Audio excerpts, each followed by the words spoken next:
وننزل من القرآن ما هو شفاء ورحمة للمؤمنين ولا يزيد الظالمين إلا خسارا.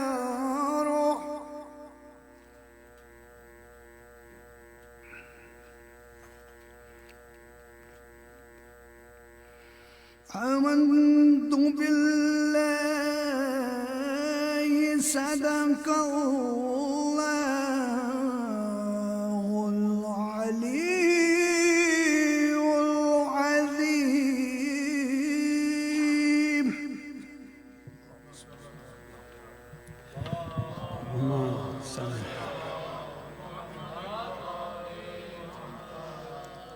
جزاک اللہ کاشف مغل صاحب جو ابھی سعادت تلاوت کلام پاک سے مستفید ہوئے.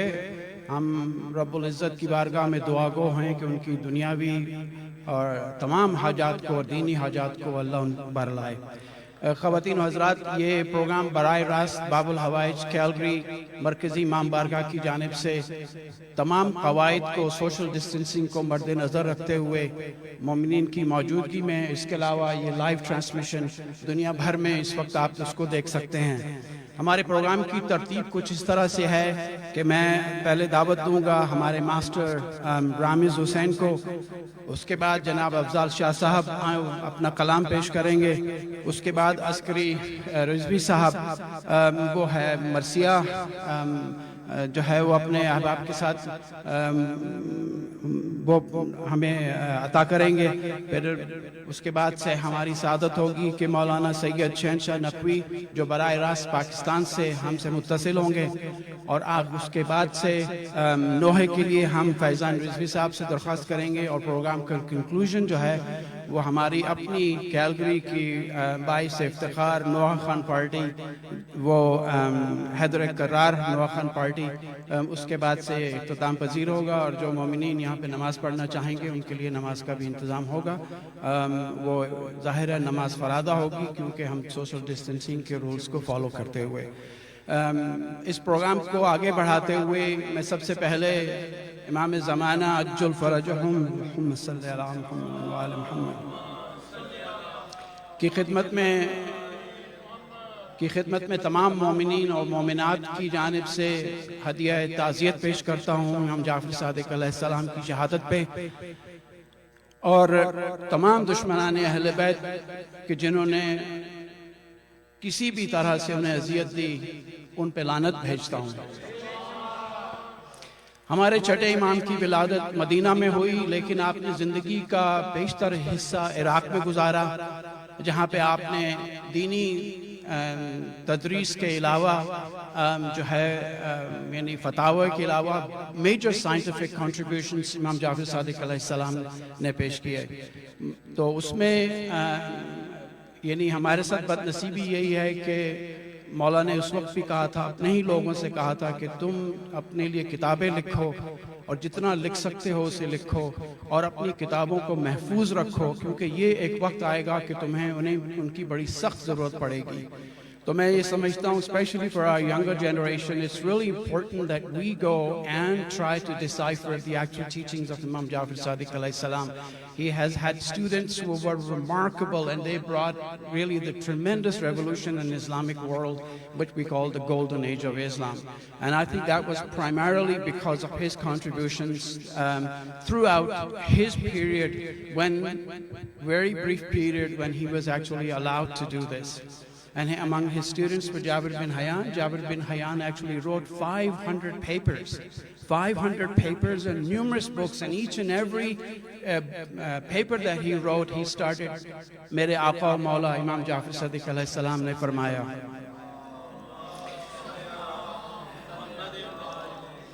اگر آپ نام کے توسط سے دیکھیں تو جعفر کا مطلب یہ ہے کہ ایک جنت میں بہتی ہوئی نہر کو ریفرنس دیا گیا کہ وہ جنت کی وہ نہر ہے. تو اس نہر سے مراد یہی تھی کہ جو علم اور فضل کے جو دریا مولا نے بہائے تھے وہ آپ کو ایونچولی ایک جنت کی بہتی ہوئی نہر کی طرح سے ہے. So without further ado, I would like to request our own young master Ramiz Hussain to come and offer his tribute to Imam Jafar Sadiq alayhi salam and our Masumeen. Ba'awaz buland salawat.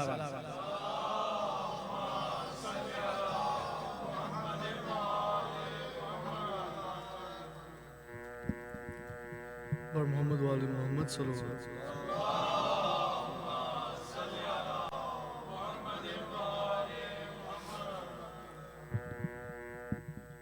جو بھی مصروف سلام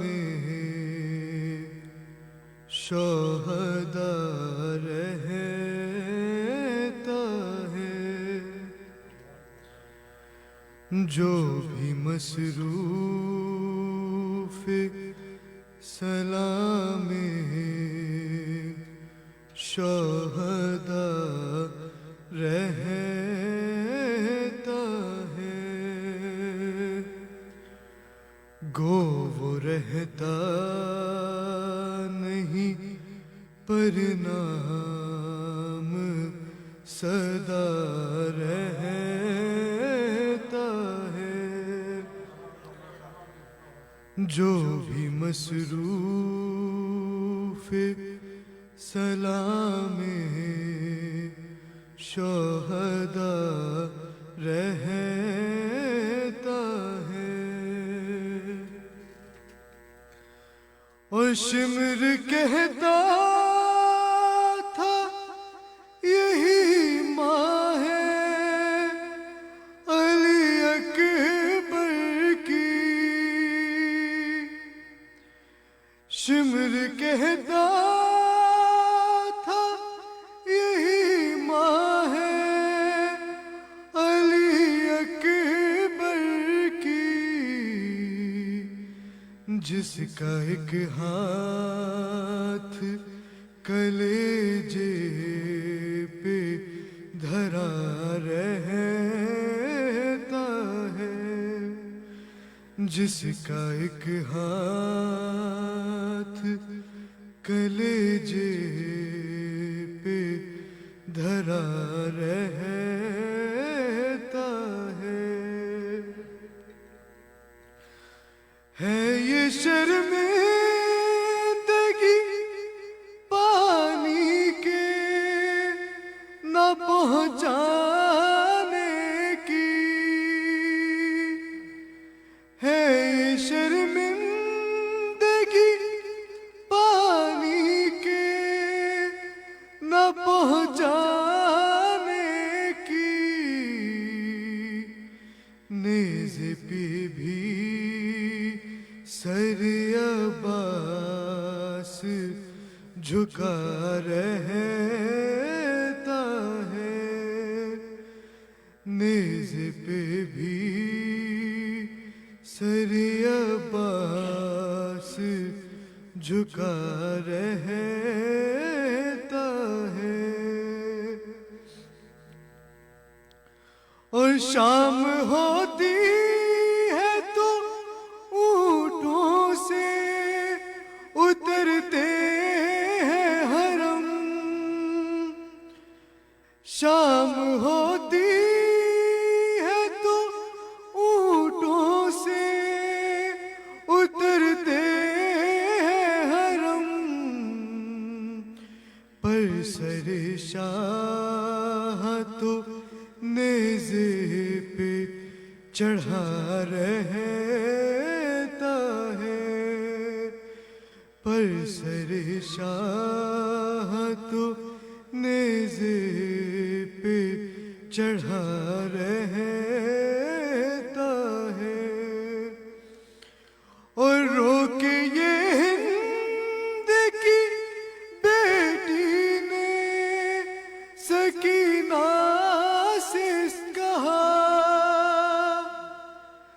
رو کے یہ ہند کی بیٹی نے سکینہ سے کہا،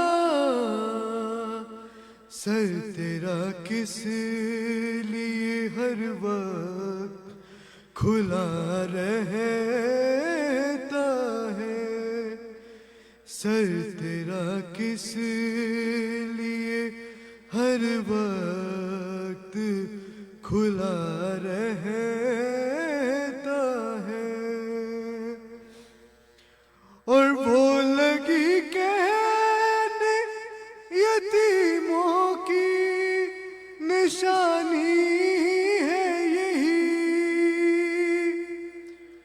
وہ لگی کہنے یتیموں کی نشانی ہے یہی، کرتا بے وارسی بچوں کا پھٹا رہتا ہے، کرتا بے وارسی بچوں کا پھٹا رہتا ہے، جو بھی مصروف سلام شہداء رہتا ہے، اور محمد وآل محمد صلی اللہ علیہ وسلم۔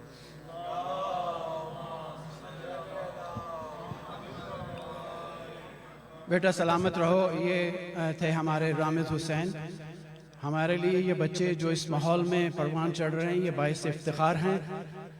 انہی بچوں کی کاوشوں کی وجہ سے باب الحوائج کی یہ ٹریڈیشن رہی ہے کہ یہاں پہ امام جعفر صادق علیہ السلام کے توسط سے آپ کی شہادت پہ، اور اس کے علاوہ ہم یہاں پہ باقاعدہ کانفرنس منعقد کرتے ہیں جس میں تمام مکاتب فکر کے لوگ آ کر ہمارے ساتھ شرکت کرتے ہیں تاکہ وہ گوہرہائے تعلیم اور علم جو امام نے امپارٹ کیے تھے تاکہ وہ ہم اس کو شیئر کر سکیں۔ انشاءاللہ باب الحوائج کی کوشش رہے گی کہ آئندہ ہم انشاءاللہ آنے والے سالوں میں دعا گو ہیں اللہ سے کہ اس کورونا سے ہماری وبا سے جان چھوٹے، تاکہ ہم یہاں پہ انشاءاللہ ایک کانفرنس جو انٹرنیشنل لیول پہ ہوگی امام جعفر صادق علیہ السلام کی، وہ ہم یہاں پہ انشاءاللہ منعقد کروائیں گے، تاکہ اس میں ہماری کوشش ہوگی کہ جو باہر کے انٹرنیشنل اسکالرز بھی ہیں وہ جو مولا کے جو پوسٹولیٹ تھے، جو ہائپوتھیسس تھے، ان کو آ کر یہاں پہ ایکسپلور کریں اور دیکھیں کہ اتنے عرصے پہلے بھی جو امام کے اقوال تھے یا امام کی احادیث تھی، جو ہائپوتھیسس تھے،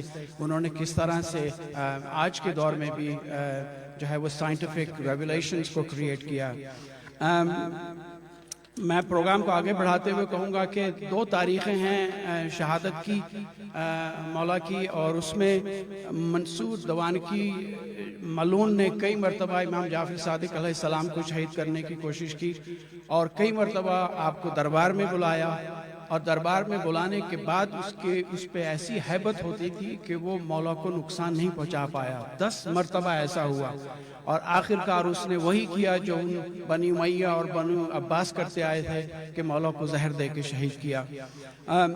یہاں تک اتنی سخت مولا پہ پابندیاں تھیں کہ آپ کے پاس لوگوں کو اٹھنے بیٹھنے بھی نہیں دیا جاتا تھا۔ آپ کو کہا گیا تھا کہ آپ کوئی سوشل گیدرنگ نہیں کر سکتے، کوئی آپ میٹنگ نہیں کر سکتے، آپ پہ سخت نگران مقرر کیے گئے، اور کوئی اگر آ کر آپ سے کبھی مل بھی جاتا تھا تو وہ اس کو پوری برادری چھوڑنی پڑتی تھی۔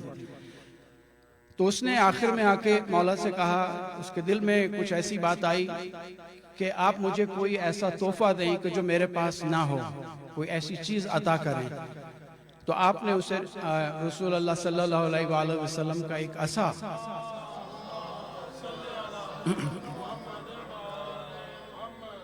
عصا تھا جو آپ نے اس کو بھیجا، تو اس عصا کو دیکھ کے اس نے اس کے 4 ٹکڑے کیے اور 4 کمرے تعمیر کیے، اور اس نے کہا کہ یہ عصا جو ہے یہ میرے پاس ایک سب سے قیمتی تحفہ ہے۔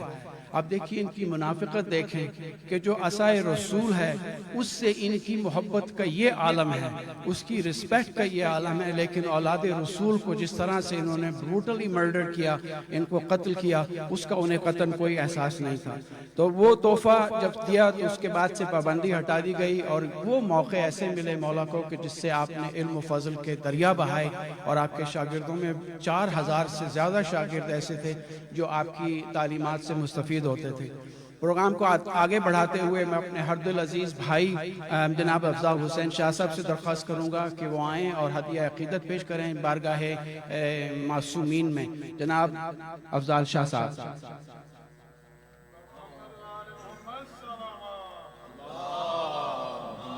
صلی علی محمد ایک دفعہ پھر درود پڑھیں محمد والے محمد.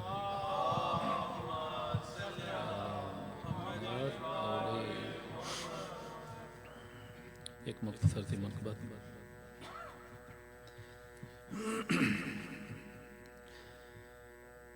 جو ذکر شاہ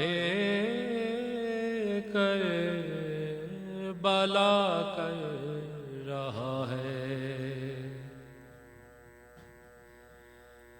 جو ذکر شاہ کربلا کر رہا ہے، حق کے شیر مادر ادا کر رہا ہے، جو شکر شاہ کربلا کر رہا ہے. اگرچہ طواف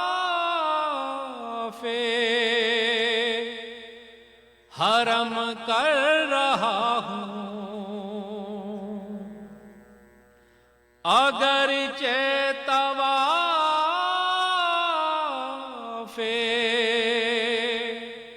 حرم کر رہا ہوں، یہ دل کربلا کر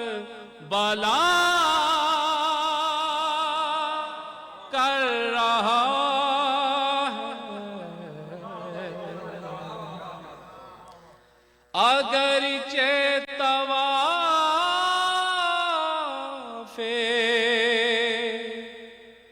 حرم کر رہا ہوں، اگرچہ طواف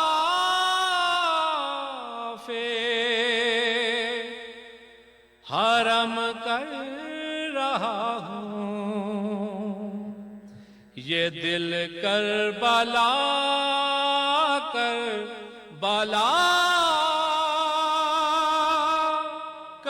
رہا ہے، جو ذکر شاہ کربلا کر رہا ہے. اے عرش معلا کمی تیری پوری، اے عرش معلا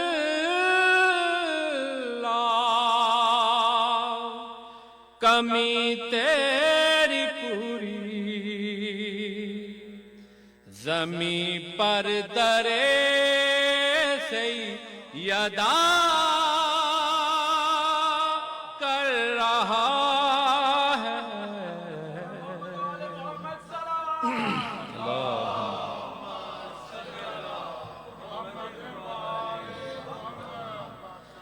جو ذکر شاہ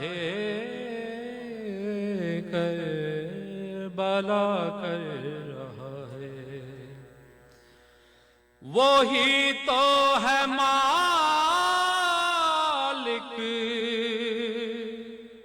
لوح و قلم کا، وہی تو ہے مالک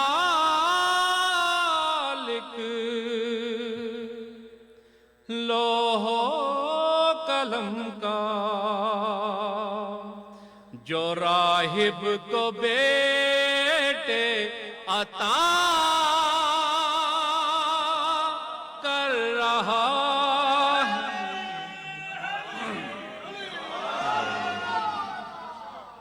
جو ذکر شاہ کربلا کر رہا ہے زمانے میں غازی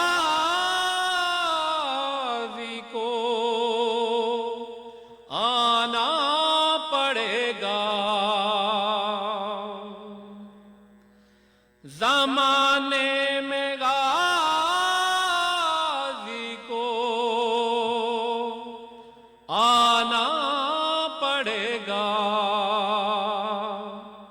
کہ دست خدا خود دعا کر رہا ہے جو ذکر شاہ کربلا کر رہا ہے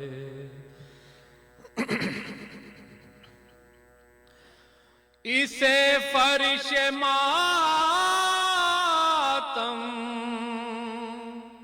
پہ دیکھا نہیں ہے اسے فرش ماتم پہ دیکھا نہیں ہے یہ فاسق مصلی پہ کیا کر رہا ہے جو ذکر شاہ کربلا کر رہا ہے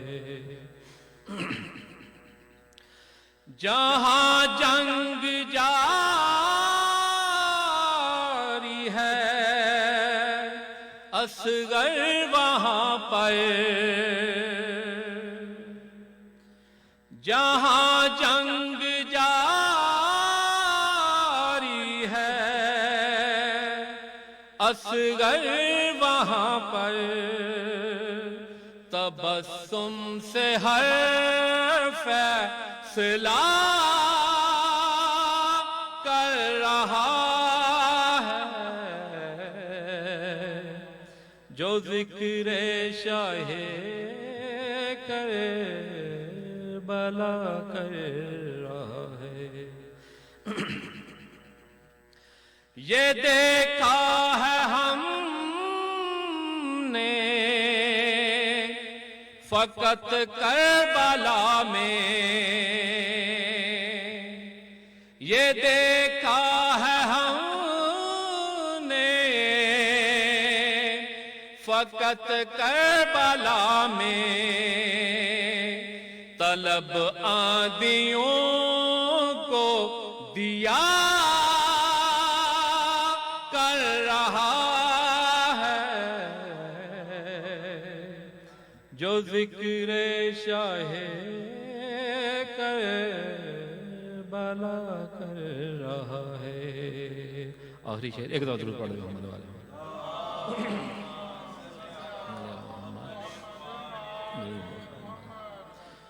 میرے دشمنوں کو خبر کب ہے اکبر میرے دشمنوں کو خبر کب ہے اکبر کوئی بد دعا کو دعا کر رہا ہے جو ذکر شاہ کربلا کر رہا ہے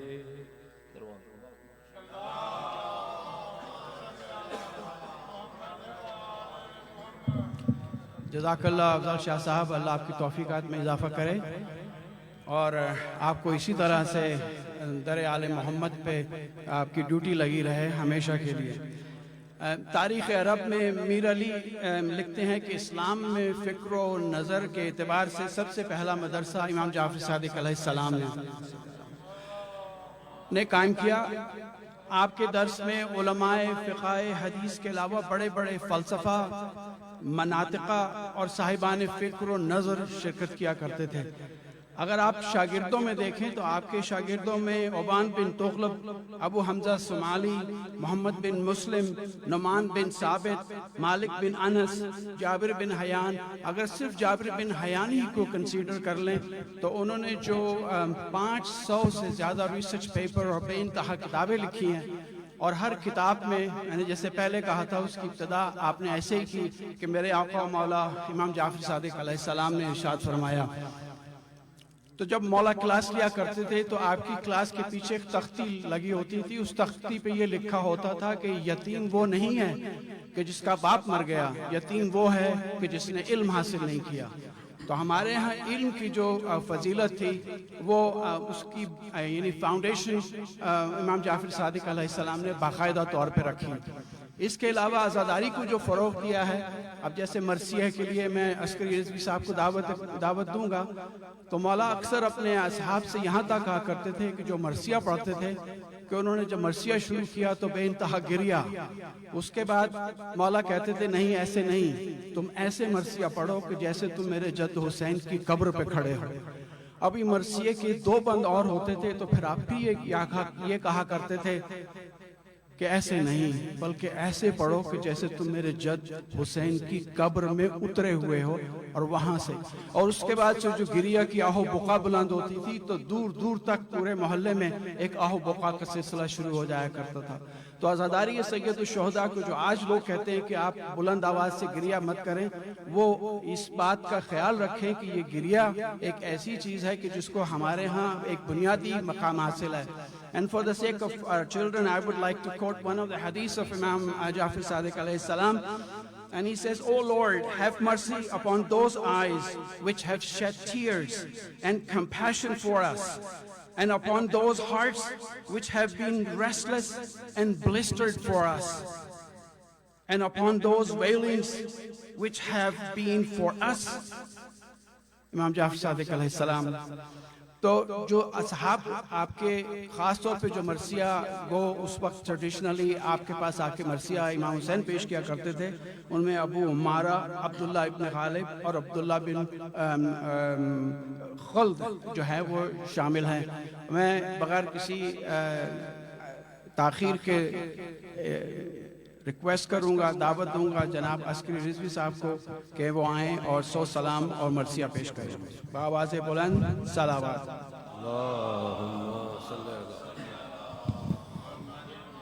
اس کو ذرا دور ہی رکھنا، ذرا دور ہی رکھنا۔ 2 اشعار ان کی شان میں امام جعفر صادق کی۔ سخی صرف مشفق ہے جعفر صادق،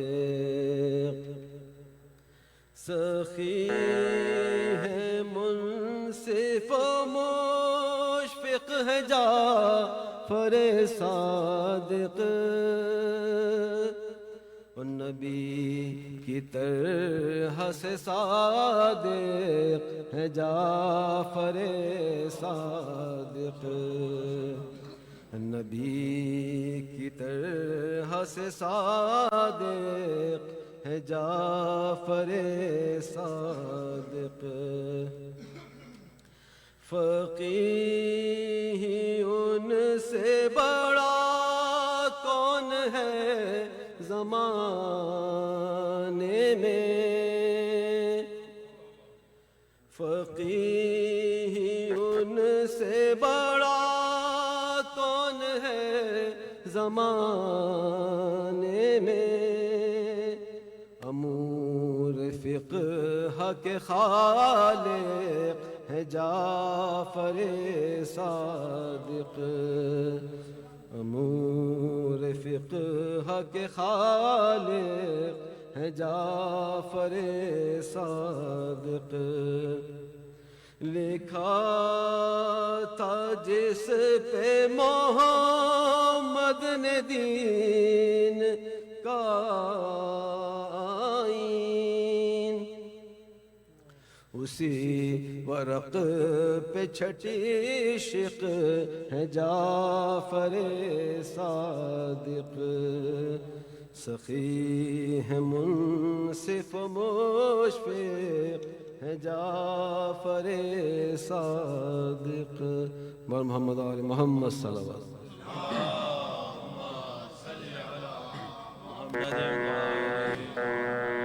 فاتحہ.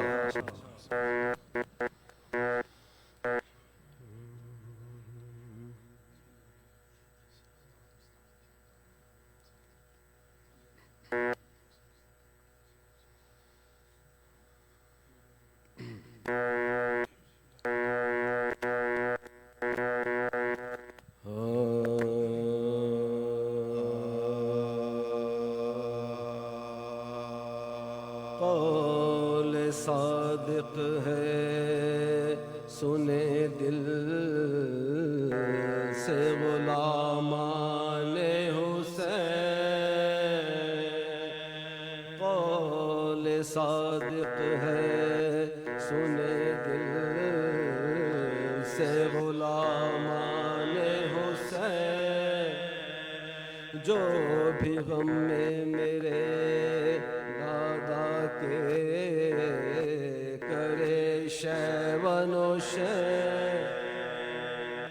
یا رلانے کو پڑھے حال امام کون ہے یا ہو صورت سے یہ اظہار کہ دل ہے بے چین یا ہو صورت سے یہ اظہار کہ دل ہے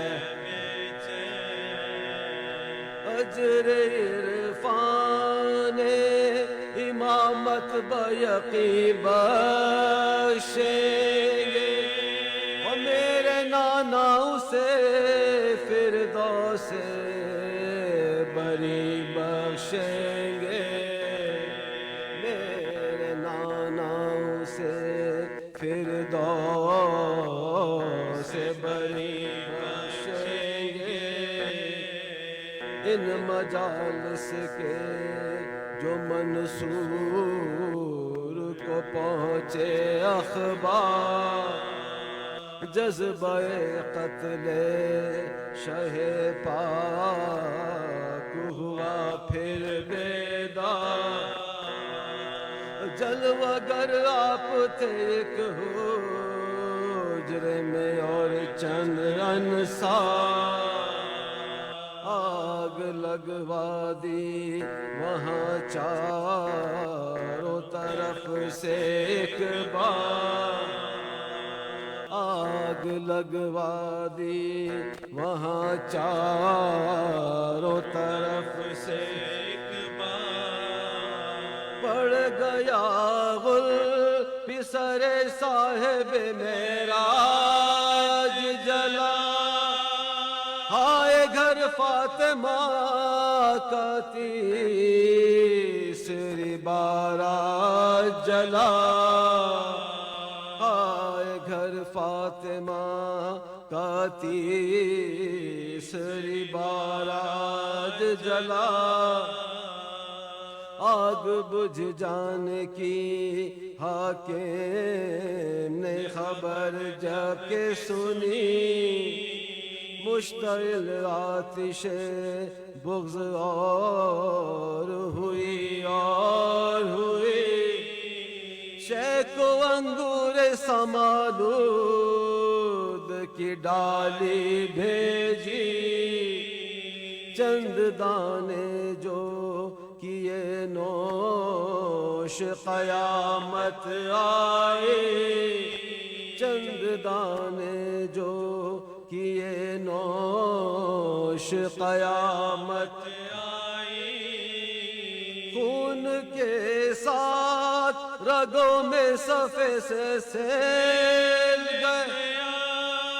کل بدن میں اثر زہر دغا پھیل گیا.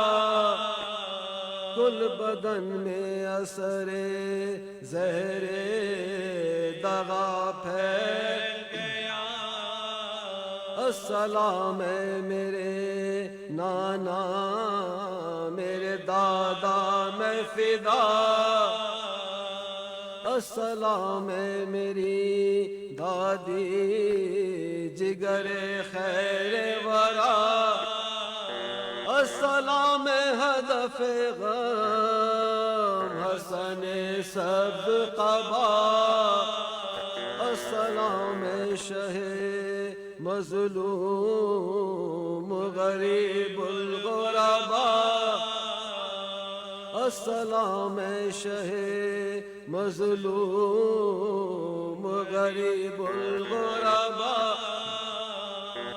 کہہ کے یہ اٹھ گئے دنیا سے ہمارے جعفر، ہائے شبیر کہا اور سدھارے جعفر، ہائے شبیر کہا اور سدھارے جعفر، قول صادق ہے پر محمد آل محمد صلوات۔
کی اس سے وہ ان تالوں کو، ان راز کو افشا کرتے ہیں جو قرآن میں جن کو متشابہ آیات کے اندر رکھا گیا ہے۔ اور قبلہ کی بات ہمیشہ مدلل دلائل کے ساتھ، ریشنال اور منطق کے ساتھ آپ ہمیشہ بات کرتے ہیں، اور آپ نے جو علوم جو اصل میں مقارم اخلاق، بحث و مباحثہ کے فنون، مدلل دلائل، یہ آپ کا طرہ امتیاز ہے اور آپ کا خاصہ ہے۔ ان علوم کی گرہ کشائی، اسرار و رموز کے انکشاف کے علاوہ قبلہ اتحاد بین المسلمین اور اتحاد بین المومنین کے بارے میں کافی کوشاں ہیں۔ اسی سلسلے میں 3 اکتوبر کو پچھلے سال ہی قبلہ عمران خان سے ملے تھے، اور انہوں نے نہ صرف شیعہ قوم کی جو پرسپیکٹو تھا اور اس کو بھی انہوں نے ان کے ساتھ ڈسکس کیا، اور قبلہ کی کوشش یہی رہی ہے کہ کسی طرح سے اتحاد بین المسلمین ہوتے ہوئے پاکستان میں امن رہے، اور مومنین کو جو ہے وہ مل جل کے تمام مکاتب فکر کے ساتھ کام کرنا چاہیے تاکہ اسلامی خدمت ہو سکے، دین کی خدمت ہو سکے اور اسلام کا بول بالا ہو۔ So without further ado, it's my distinguished honor and pleasure to introduce قبلہ مولانا سید شہنشاہ نقوی۔ میں ان سے درخواست کروں گا قبلہ سے کہ وہ زیب بھائی ممبر ہوں اور فضائل آل محمد سے اس محفل کو، اس مجلس کو پوری طرح سے اجاگر کر دیں۔ بر محمد و آل محمد صلوات۔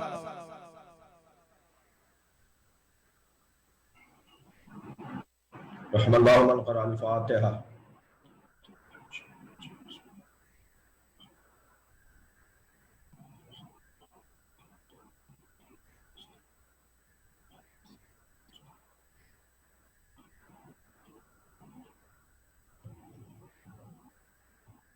اعوذ باللہ من الشیطان الرجیم، بسم اللہ الرحمن الرحیم، الحمدللہ رب العالمین، وصلی اللہ علی سیدنا مولانا بالقاسم محمد وآلہ الطیبین الطاہرین المعصومین الذین اذھب اللہ عنہم الرجس وطہرہم تطہیرا،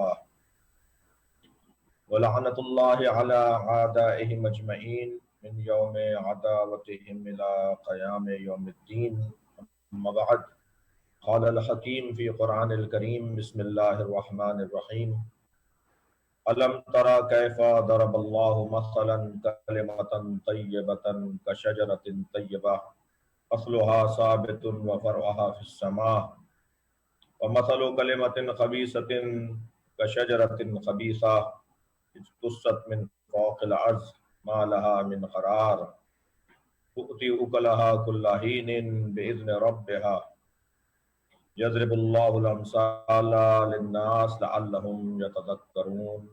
صلوات۔ سورہ مبارکہ ابراہیم کی 24، 25 اور 26 تین آیات میں نے آپ کے سامنے تلاوت کی ہیں۔ اپنے بیان کے آغاز میں حاضرین، سامعین، ناظرین اور تمام مسلمین و مومنین جو ہماری آواز کو سن رہے ہیں اور اس مجلس اعزا میں شریک ہیں، اور خاص طور پر باب الحوائج کیلگری کینیڈا کے تمام متعلقین، تمام ذمہ داران، میرے میزبان محترم اور منتظم مجلس اعزا اور جناب محترم حسن نواب صاحب، اور آپ سب کی خدمت میں اور آپ سب کی جانب سے امام زمانہ کی خدمت میں تعزیت و تسلیت پیش کرتا ہوں حضرت امام جعفر صادق علیہ السلام کی شہادت کی اس غمناک، المناک اور عزائی نسبت کے حوالے سے۔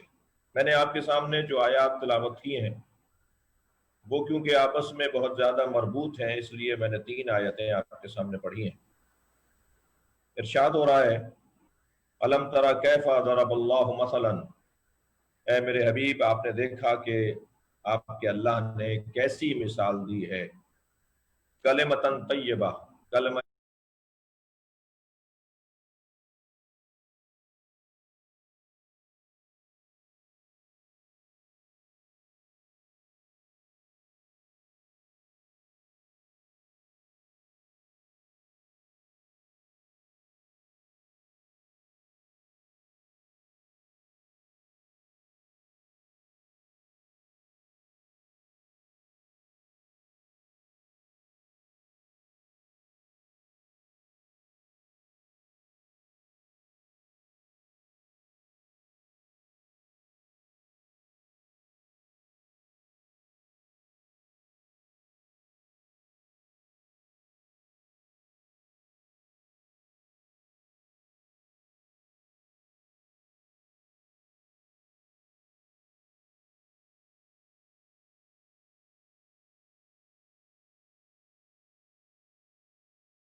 نہیں رکھتے تو ان کے پیچھے چڑھنے والے کیسے قرار رکھیں گے؟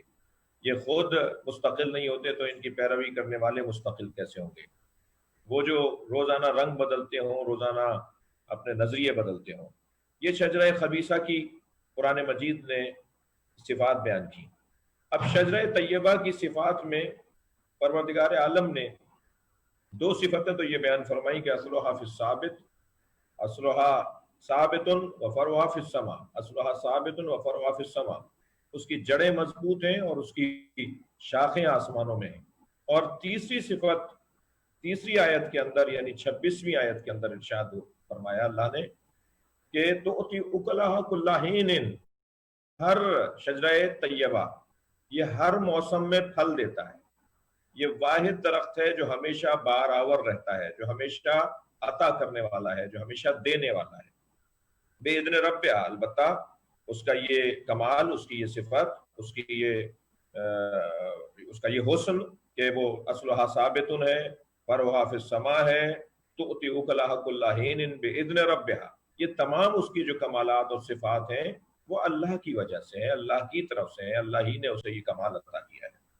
یضرب اللہ الامثال للناس، اللہ لوگوں کے لیے اسی طرح مثالیں دیتا ہے تاکہ لعلہم یتذکرون، تاکہ ان کو ہوشیاری ہو، سمجھداری ہو، وہ بات کو سمجھیں. مثالوں کے ذریعے اللہ سمجھانا چاہتا ہے.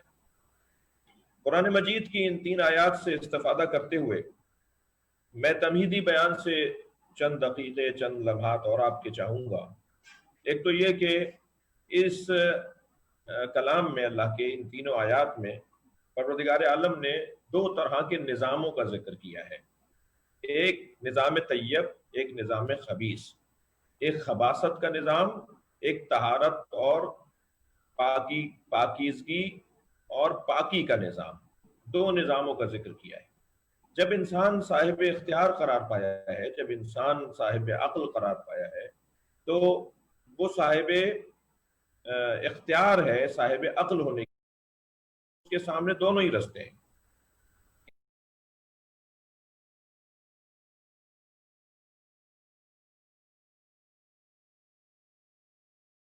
شکر گزار قرار پاؤ، شاکروں میں سے قرار پاؤ، وَإِمَّا کفورا، یا تم جو ہے وہ کفران نعمت کرنے والوں میں قرار پاؤ. یا حابیل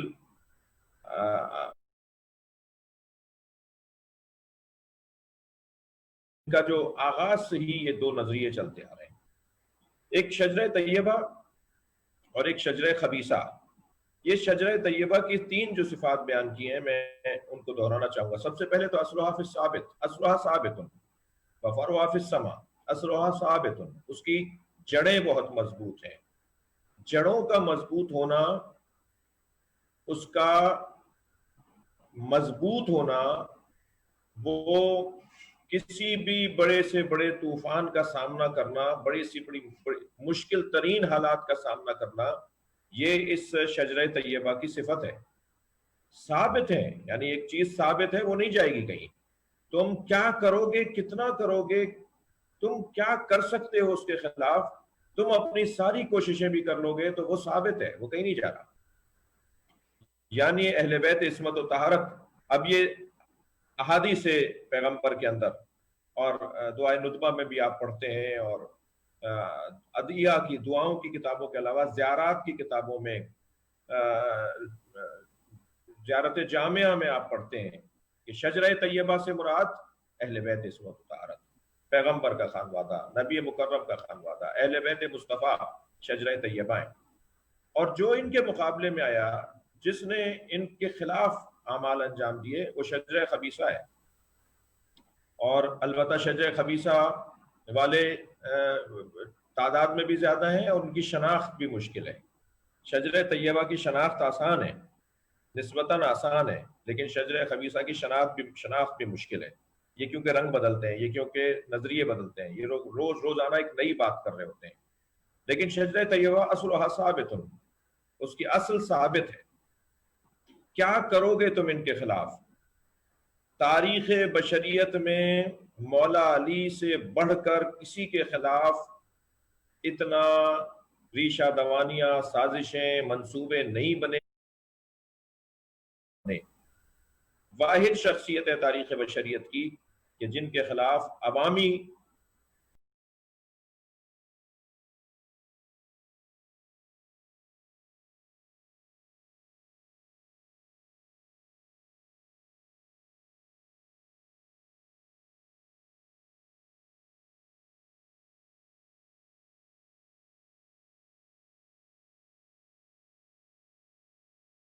ذہن سازی بھی کی گئی، جن کے خلاف حکومتوں نے اپنا پورا ذہن سازی جس کے خلاف کی گئی ہو۔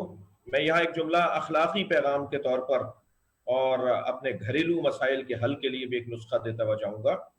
ایک محاورہ ہماری زبان میں بہت بولا جاتا ہے، کچھ تو ہوگا جو اتنی باتیں کی جا رہی ہیں۔ زبان خلق نقارہ خدا، اور لوگ بول رہے ہیں تو کچھ تو ہوگا، اتنی باتیں ہو رہی ہیں تو کچھ تو ہوگا۔ بعض اوقات کچھ نہیں ہوتا اور بہت کچھ کہا جاتا ہے۔ بعض اوقات خاص طور پہ علی کے چاہنے والوں کو یہ محاورہ اپنے درمیان بدگمانیوں، دوریوں، اختلافات، لڑائی جھگڑوں کو فروغ دیتے وقت یہ جملہ نہیں بولنا چاہیے کہ کچھ تو ہوگا جو اتنی باتیں ہو رہی ہیں۔ مولا علی کی ذات کے بارے میں جو کچھ باتیں ہوئیں، کچھ بھی نہیں تھا اور بہت کچھ کہا گیا۔ یہ کوئی ضروری نہیں ہے کہ کچھ تو ہوگا جو اتنی باتیں کی جا رہی ہیں۔ پوری حکومتیں، ماحول بنایا گیا، لوگوں کو آمادہ کیا گیا کہ کسی طرح سے علی کے خلاف، اور ہوا ایسا۔ یعنی حد ہے کہ جب مولا کی شہادت مسجد کوفہ میں ہوئی تو شام کے لوگ یہ کہنے لگے کہ علی مسجد میں کیا کر رہے تھے جو وہاں انہیں ضربت لگ گئی، کیا علی نماز بھی پڑھتے ہیں؟ یہ عجیب تاریخ کا ایک صفحہ ہے جس کو جب ہم دہراتے ہیں تو ایک مرتبہ ہمارے رونگٹے کھڑے ہو جاتے ہیں کہ کیا ذہن بنایا جا چکا تھا۔ وہ جو ثابت کہ اس سے زیادہ اور کیا کرو گے، کربلا سے زیادہ اور کیا کرو گے ان کے ساتھ، مگر یہ ثابت ہیں، یہ اتنے مضبوط ہیں کہ ان کے بدن کے اگر ٹکڑے بھی ہو جائیں، ان کے بدن کو اگر تم گھوڑوں کی ٹاپوں سے پامال بھی کر دو تو ان کا کٹا ہوا سر بھی قرآن کی تلاوت کرتا ہے۔ یہ اتنے ثابت ہیں، یہ کہیں نہیں جائیں گے۔ تم اپنی توانائیوں کو ضائع کر رہے ہو، تم اپنا پیسہ ضائع کر رہے ہو۔ ابھی جو چند دن پہلے ہمارے ملک کے اندر ایک خبیث شخص نے جناب سیدہ کی توہین کی، وہ اپنی جگہ ہمارا فریضہ بنتا ہے کہ ہم اپنے احتجاج اور اپنے غصے کا اظہار کریں، لیکن ایسے لوگ بہت آئے تاریخ کے اندر۔ یہ کوئی پہلا آدمی نہیں ہے، یہ تو شاید اس کی تو کوئی حیثیت ہی نہ ہو، اس سے بڑے اس کے آباء و اجداد آتے رہے اس طرح کی باتیں کرنے کے لیے، مگر اصلها ثابت، یہ کہیں نہیں جائیں گے۔ اللہ کا ارادہ ہے ان کی عظمت کے لیے، اللہ کا ارادہ شامل حال ہے۔ اللہ نے ارادہ کیا ہوا ہے کہ ان کا نام بلند رہے گا، ان کی عظمتیں اونچی رہیں گی، ان کا بیان اونچا رہے گا، ان کی بات بلند رہے گی، یہی رہیں گے۔ یہ وہ گھرانہ ہے کہ جو قیامت آنے کے بعد بھی ختم نہیں ہوگا۔ یہ وہ گھرانہ ہے جو محشر میں بھی سب کچھ، کل من علیہا فان ویبقی وجہ ربک ذو الجلال والاکرام، سب ختم ہو جائے گا مگر رب کا چہرہ باقی رہے گا۔ لمن الملک اليوم، آواز دی جائے گی آج کس کا دن ہے؟ آواز آئے گی للہ الواحد القہار۔ جب سب ختم ہو جائے گا تو پھر جواب کون دے رہا ہے؟ یہ جب سب ختم ہو جائے گا تو کون ہے جو جواب دے رہا ہے اللہ کے اس سوال کا کہ آج کس کا ملک ہے؟ تو ایک شخص کھڑا ہو کے جواب دے گا، ایک موجود طرف سے جواب آئے گا کہ اللہ کے لیے، للہ الواحد القہار۔ یہ جواب دینے والا کون ہے؟ اذا زلزلت الارض اذا زلزلت الارض اثقالها، اذا زلزلت الارض اثقالها وقال الانسان ما لها، جب زمین جھٹکے کھائے گی تو ایک قال الانسان ما لها، ایک انسان پکار کے کہے گا تجھے کیا ہو گیا ہے؟ جب سب مر رہے ہوں گے سب، تو وہ کون مطمئن انسان ہے؟ وہ کون پرسکون وجود ہے جو زمین پر ایک جانور، بکھرے ہوئے جانور کی طرح ہاتھ پھیر پھیر کے کہے گا تجھے کیا ہو گیا؟ آہستہ آہستہ۔ یہ قال الانسان، انسان کون ہے؟ یہ اللہ نہیں ہے، انسان ہے۔ یہ کون ہے کہ جو زمین سے بات کر رہا ہوگا؟ ثابتن، یہ کہیں نہیں جا رہے، ان کا وجود اتنا مضبوط وجود ہے، اور یہ ہمیشہ ان کا نام اور ان کا ذکر، ان کا تذکرہ غالب رہے گا۔ فَرْوَافِ السَّمَاء، یہ درخت ایسا ہے کہ اس کی شاخیں آسمانوں میں۔ کیا آج تک آپ نے کوئی درخت دیکھا جس کی شاخیں آسمانوں کو جاتی ہوں؟ جو باردار درخت ہوتے ہیں، کیونکہ تیسری صفت میں بیان کیا جا رہا ہے تو اکلھا کل حین، یہ ہر موسم میں پھل دیتا ہے۔ تو جو پھلدار درخت ہوتا ہے اس کی تو شاخیں جھکتی ہیں زمین کی طرف، اس کی شاخیں بلند نہیں ہوتی ہیں، آسمانوں کی طرف نہیں جاتی، اور پھر آسمانوں کی طرف نہیں کہا ہے، الی السما نہیں کہا ہے، یہاں کہا ہے فی السما، فروہا فی السما، آسمانوں کی طرف نہیں ہے یہ شاخیں، آسمانوں میں ہیں یہ شاخیں. یہ واحد درخت ہے جو یہاں والوں کو بھی کھلاتا ہے، وہاں والوں کو بھی کھلاتا ہے. یہ وہ شجرہ طیبہ ہے جو یہاں والوں کو بھی دیتا ہے، وہاں والوں کو بھی کھلاتا ہے. یہ فرشتے ان کا کھاتے ہیں، ہم انسان ان کا کھاتے ہیں. اللہ انہیں دیتا ہے اور یہ بانٹ دیتے ہیں. ہمیں رزق ان کے توسط سے ملتا ہے، ہمیں رزق ان کے ذریعے سے ملتا ہے. والذین آووا ونصروا اولئک هم المؤمنون حقا لهم مغفرۃ ورزق کریم. عربی گرامر اور عربی کی ظرافتوں سے آشنا لوگ توجہ زیادہ ان کی چاہوں گا. یہاں پر کہا گیا کہ جنہوں نے نبی کو پناہ دی، جنہوں نے نبی کی مدد کی، لہم مغفرتن، انہی کے لیے ترجمہ ہوگا کیونکہ ضمیر منفصل مقدم ہے. لہم مغفرتن، اب ترجمہ یہ نہیں ہوگا کہ مغفرت ان کے لیے ہے، نہیں، انہی کے لیے مغفرت ہے. لہم، یہ جب ضمیر مقدم ہو جاتی ہے عربی گرامر کے اندر تو انحصار کا اور حصار کا فائدہ پہنچاتی ہے. لہم مغفرت، انہی کے لیے مغفرت ہے. ورزق کریم، لہم رزق کریم عطف ہے اس کے اوپر، اور انہی کے لیے رزق کریم ہے. رزق کریم تو اللہ حضرت ابو طالب کو دے رہا ہے، مولا علی کو دے رہا ہے، جناب فاطمہ بنت اسد کو دے رہا ہے، سیدہ زہرا سلام اللہ علیہا کو دے رہا ہے. اس گھرانے کو رزق کریم دے رہا ہے، اور ان کے توسط سے اور ان کے تصدق سے اور ان کی وجہ سے ہمیں رزق مل رہا ہوتا ہے. تو یہ کون سی شاخیں ہیں، کون سا درخت ہے کہ جس کی شاخیں آسمانوں میں جا رہی ہیں؟ یہ درخت وہ ہے کہ جو یہاں سے بھی جڑا ہوا ہے اور وہاں سے بھی جڑا ہوا ہے. وسیلہ کہتے ہی اسے جو دو طرفوں سے وابستہ ہو، جس کا تعلق یہاں بھی ہو، جس کا تعلق وہاں بھی ہو. وہاں سے تعلق کو اللہ اکبر، وہاں سے تعلق کو ولایت کہتے ہیں، یہاں سے تعلق کو عبدیت کہتے ہیں. جب یہاں سے ان کا تعلق ہوتا ہے تو وہ اللہ کے بندے کہلاتے ہیں، جب وہاں سے تعلق ہوتا ہے تو اللہ کی طرف سے ان کو ولایتیں عطا کی جا رہی ہوتی ہیں. عبدیت اور ولایت، عبدیت اور رسالت، عبدیت اور نبوت، یہ وہاں اور یہاں کا تعلق ہے. میں نے آپ کی خدمت عالی میں مقدمہ اگر طویل کر دیا ہو تو مجھے معاف کریں گے. جب یہ شجرہ طیبہ ایک نظام کا نام ہے، شجرہ طیبہ ایک سسٹم کا نام ہے، ایک نظام کا نام ہے، تو یہ نظام اس وقت تک باقی رہے گا جب تک اللہ کا نظام باقی ہے.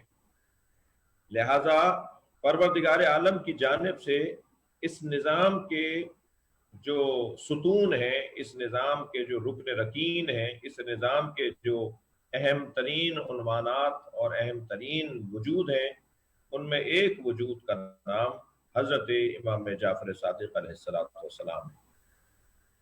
امام جعفر صادق علیہ السلام کی حیات طیبہ کچھ میں ابھی سن رہا تھا، میرے عزیز میرے بھائی بہت اچھے انداز سے امام کی محبت میں اضافہ کر رہے تھے. امام کی چاہت میں اضافہ ہوتا ہے جب ائمہ اہل بیت کی تعلیمات کو ہم دہراتے ہیں، ان کے زمانے اور ان کے حالات سے جب ہم آگاہ اور آشنا ہو رہے ہوتے ہیں تو ہمارے دل و دماغ پر ان کی محبت بڑھ رہی ہوتی ہے.